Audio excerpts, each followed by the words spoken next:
Il ne faut jamais investir dans l'agriculture lorsque tu n'as pas le temps. Si tu n'as même pas un petit bout de temps, il ne faut même pas te fatiguer pour investir dans l'agriculture. Parce que si tu veux investir dans l'agriculture et puis tu n'as pas le temps, c'est comme si tu voulais te marier alors que tu n'as pas de kiki. Si tu n'as pas de kiki, à quoi te sert une femme lorsque tu veux vraiment te marier?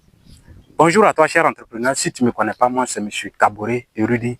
Ici, moi, je parle d'agriculture, d'investissement et je partage avec toi des conseils qui vont t'aider à réussir dans le domaine agricole et dans bien d'autres secteurs.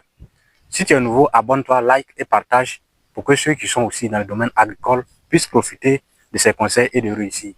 Aujourd'hui, je vais te partager, je vais te montrer pour quelles raisons tu ne dois surtout pas investir dans l'agriculture lorsque tu n'as pas le temps. Donc, je vais aussi te partager 3 façons d'investir dans l'agriculture lorsque tu n'as pas le temps. Beaucoup pensent que l'agriculture est beaucoup simple comme l'immobilier, il suffit d'aller investir. Une fois que le mois termine, tu t'en vas, tu prends pour toi et puis tu retournes. Non. Dès que tu n'es pas disponible sur ton projet agricole, les gens vont vraiment te marmailler. Quand tu envoies le sac de riz, tu envoies les engrais, ils prennent et puis déposent, les gens s'en vont et puis dorment. Donc il va falloir que vous soyez toujours sur le terrain, sinon ça ne va jamais marcher. Donc maintenant, entrons dans le jeu des 3 façons d'investir dans l'agriculture lorsque vous n'avez pas le temps. Si vous avez quand même la possibilité d'aller sur votre terrain agricole au moins une fois ou bien 2 fois dans la semaine, vous pouvez faire les cultures de manioc, peut-être les cultures de maïs, manioc, vous pouvez les faire. Vous allez peut-être dire que ce sont des cultures qui prennent du temps, mais ça prend du temps, mais vous êtes sûr quand même de réussir ces cultures-là. Même si c'est à long terme, après 1 an, tu es sûr de récolter quelques millions qui peuvent quand même t'aider. Mais si vous faites le maraîchage, c'est beaucoup très délicat. Bien vrai que c'est plus rentable, mais c'est plus risqué aussi. Dans la deuxième catégorie, lorsque tu veux investir dans l'agriculture, lorsque tu n'as pas le temps, il faut investir sur ceux qui sont dans le domaine, qui maîtrisent bien et qui s'en sortent déjà, tu investis avec eux. Et puis, à la fin de production, vous partagez les bénéfices après avoir bien sûr retranché l'investissement de départ. Comment est-ce que ça se passe? Vous venez, vous croisez quelqu'un. Je ne parle pas de ceux qui sont toujours là. Ça fait 10 ans, il est là, c'est la même chose qu'il fait et puis je ne suis pas là. C'est parce qu'il ne connaît pas. S'il connaît, il allait quand même évoluer. Donc, quand vous venez, vous voyez ces personnes-là, ah, je vais investir. Et puis, vous cherchez si c'est 1 hectare ou bien si c'est 2 hectares, vous lancez une culture. Et puis, toi, ton apport, c'est de l'argent. Parce que toi, tu as de l'argent, lui, il a la connaissance et puis il n'a pas d'argent. Donc, tu lui finances et puis la personne lance la production. Après la production, vous retranchez l'investissement de départ et puis vous partagez les bénéfices, soit 50-50 ou encore, en tout cas, dépendamment des chartes de contrat que vous allez élaborer au début de votre projet. Dans la troisième catégorie, tout le monde ne peut pas investir dans l'agriculture. Ça, il faut que tout le monde le sache bien parce que tout le monde n'est pas fait pour se lancer dans l'agriculture parce que l'agriculture est beaucoup trop compliquée. Vous pouvez ne pas vous lancer directement dans l'agriculture sans planter et vous faire quand même de l'argent dans l'agriculture.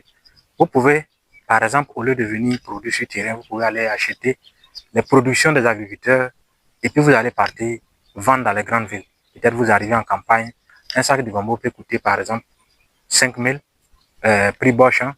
Et puis quand vous allez le prendre pour envoyer jusqu'en ville là-bas, vous allez voir le sac coûte 6 000 ou encore 6 500, peut-être même 7 000. Donc vous avez un marge dessus. Quand vous allez trancher le transport, ça vous fait déjà quand même de l'argent. Parce que ce que les gens ignorent souvent, les producteurs ne gagnent pas plus que les acheteurs. Les acheteurs même gagnent beaucoup plus que les producteurs. Donc vous pouvez vous lancer dans ce genre de business aussi et puis avoir.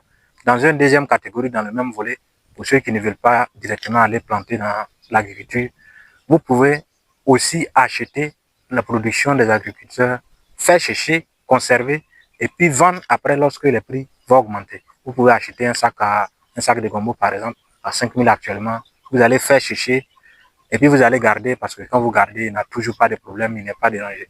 Et après 3 mois, 4 mois, les prix vont grimper et puis vous allez faire sortir ce même sac que vous avez séché là, que vous avez payé à 5 000, vous allez revendre ça peut-être à 15 000, 30 000, c'est possible. Si tu veux investir dans l'agriculture, que tu n'as pas le temps, tu prends ton argent, tu t'en vas déposer à la banque et puis tu seras à l'aise, c'est encore mieux. Il n'y a pas d'autre manière. Si tu ignores ces 2 façons de le faire, ce n'est même pas bon. Ou encore, si tu as la possibilité d'être toujours présent sur le terrain, je te conseillerais de faire toutes les cultures dont tu as besoin. Fais-le parce que tu n'auras pas de problème. Parce que même étant présent sur ton terrain agricole, tu auras vraiment du mal à pouvoir réussir même dans le domaine agricole si tu ne maîtrises pas. même avec les maîtrises, il y a toujours tellement de défis à relever que tu dois toujours faire de ton mieux, lutter jusqu'à ce que tu puisses réussir. Ça veut dire que c'est pas facile. Malgré que tu es présent, c'est pas facile. Et si tu es absent, tu sais vraiment ce qui va vraiment se passer. Donc, je pense que ces conseils vous seront beaucoup très utiles. N'oubliez pas de vous abonner.